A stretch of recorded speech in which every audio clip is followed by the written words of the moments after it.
O abuso que ninguém via. Parte 1. Eu sempre acreditei que quem trabalha com ética, cresce. Essa foi a regra de ouro que meus pais me ensinaram. Seja correta. Dê o seu melhor. O resto vem com o tempo. Durante anos, eu levei isso como um lema.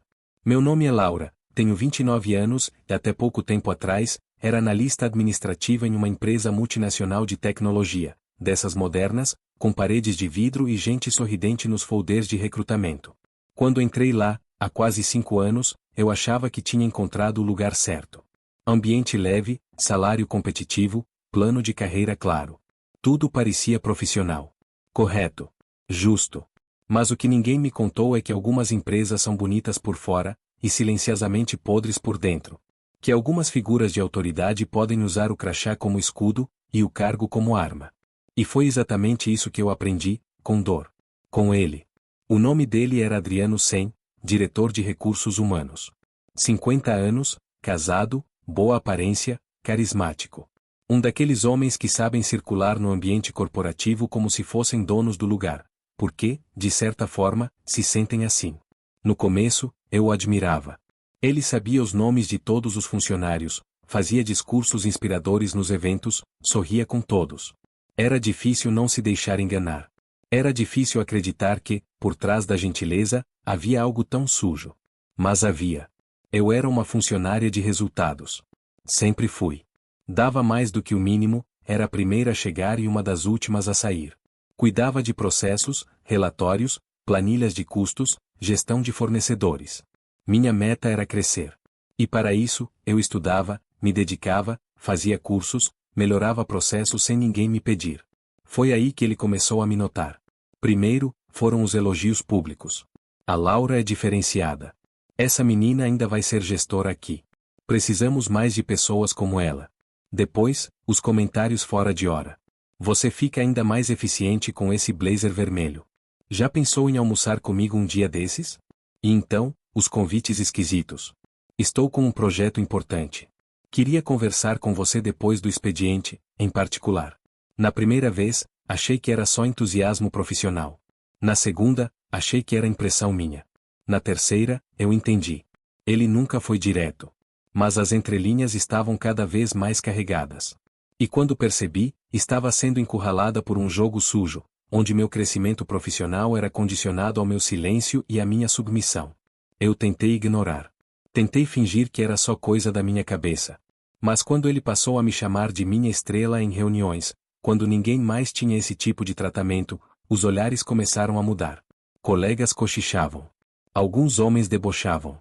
O RH tem a queridinha dele, hein? E eu, me sentia cada vez mais sozinha. Me perguntava. Será que estou exagerando? Será que fui eu que dei abertura sem querer? Esse é o problema do assédio silencioso, ele não grita. Ele sussurra. E o sussurro é difícil de provar. É insidioso. É calculado. Certa noite, recebi uma mensagem dele pelo WhatsApp.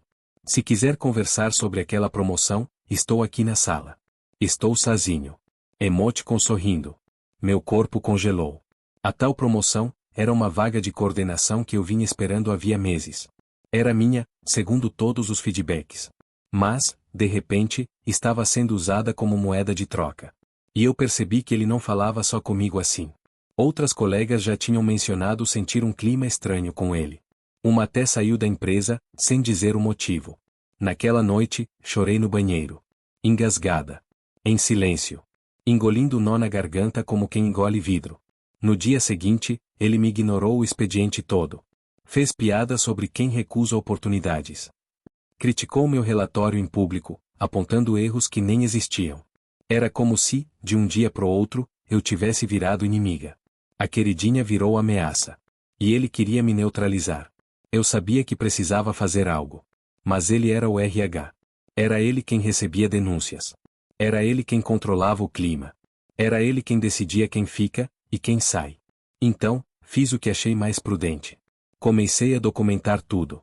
Foi naquela mesma semana que comprei um caderno de capa preta. Nada demais. Sem nome, sem marca, sem identidade. Mas foi nele que comecei a escrever a verdade escondida do que vivia. Dia por dia. Situação por situação. Prints colados com fita adesiva, frases anotadas de cabeça, conversas registradas com horário e local. Cada palavra maliciosa. Cada gesto ambíguo. Cada silêncio carregado de ameaça. Se o sistema não ia me proteger, eu mesma teria que montar meu escudo. Durante o expediente, eu me mantinha neutra. Cumpria minhas tarefas com ainda mais precisão. De fora, parecia que estava tudo bem. Mas por dentro, eu estava acumulando armas. Foi numa segunda-feira cinza, com chuva grossa batendo contra as janelas do escritório, que algo dentro de mim se partiu de vez. Adriano apareceu na minha mesa perto do fim do expediente. Preciso de você em minha sala agora, Laura. É sobre o plano de reestruturação. Assenti, tentando manter o rosto impassível. Já sabia que ele usaria o plano de reestruturação como pretexto. Sempre era assim. Entrei na sala. A porta se fechou. As janelas de vidro levemente escurecidas deixavam tudo parecendo uma sala de interrogatório disfarçada de escritório de luxo. Ele estava sozinho. Sentou-se atrás da mesa, tirou os óculos e me olhou por alguns segundos.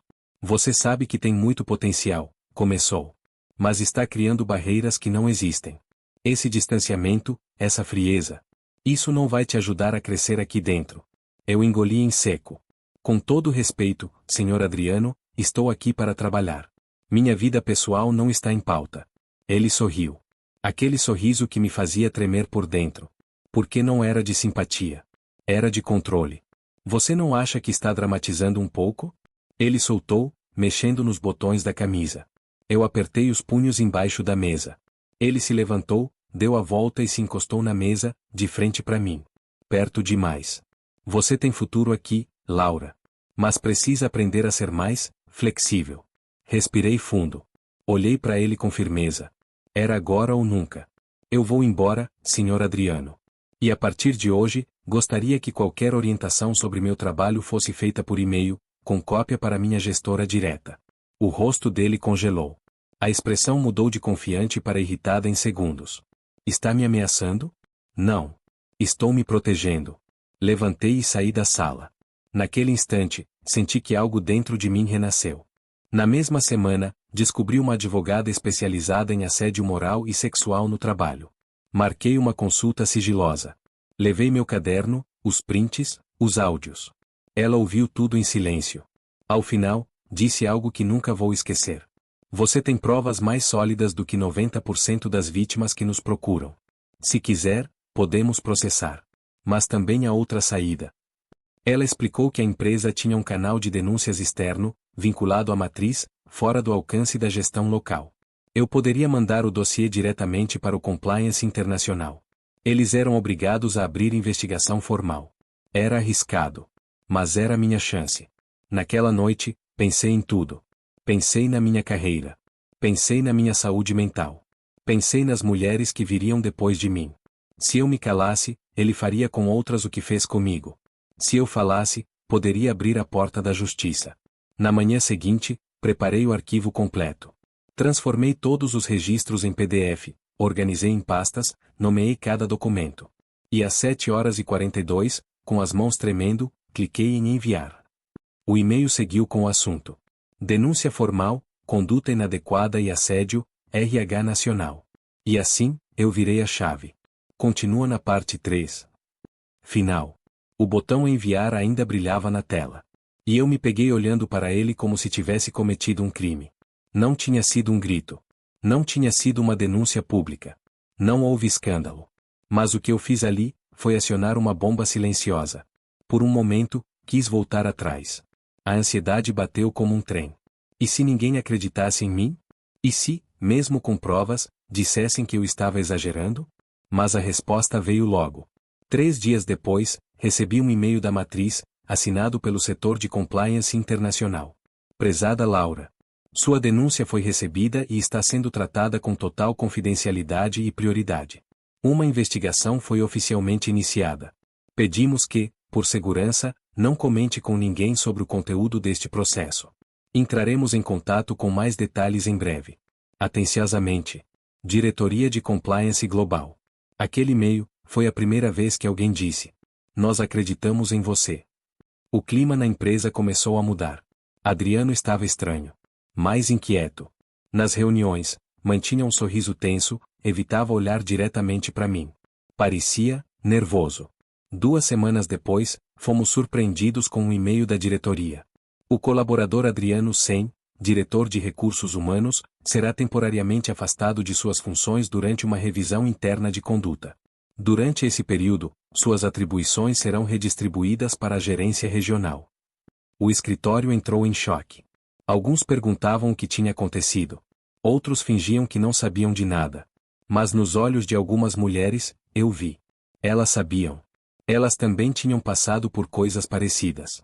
E, pela primeira vez, estavam vendo que alguém tinha feito algo. Fui chamada para uma entrevista oficial com a auditoria da matriz. Online, com câmera ligada, e 2 pessoas do outro lado da tela, uma mulher e um homem. Profissionais, objetivos, respeitosos.